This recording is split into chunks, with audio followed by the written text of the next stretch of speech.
Shoto Todoroki, the prodigal son of fire and ice from My Hero Academia.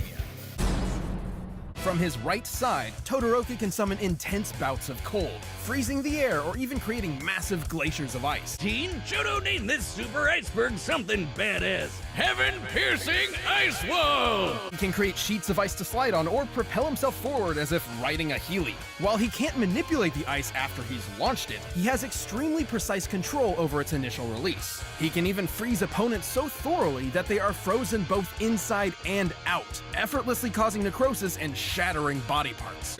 But Todoroki has a problem. While he is highly resistant to cold, he's not immune. Too much ice from his right side will cause his body temperature to drop until he falls unconscious, potentially even suffering frostbite. I mean, it takes freezing an entire building before side effects even start to show.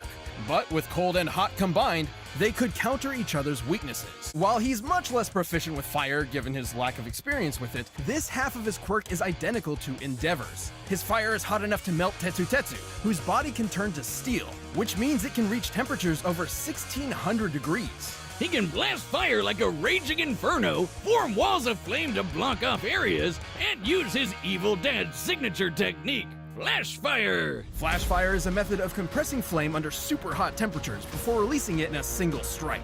Endeavor can also shape his fire, use it to cling to walls, and fly. Fire and ice combined put both quirks at their best. Shoto's one of the best in his class, taking hits from a tank like Deku, fighting top-tier foes like Stain, and keeping up with classmates like Bakugo and Tokoyami, who can block Kaminari's electricity. And while he's often criticized for relying too much on his quirk, Todoroki is incredibly smart and a quick thinker, reading and setting traps for his opponents in the blink of an eye.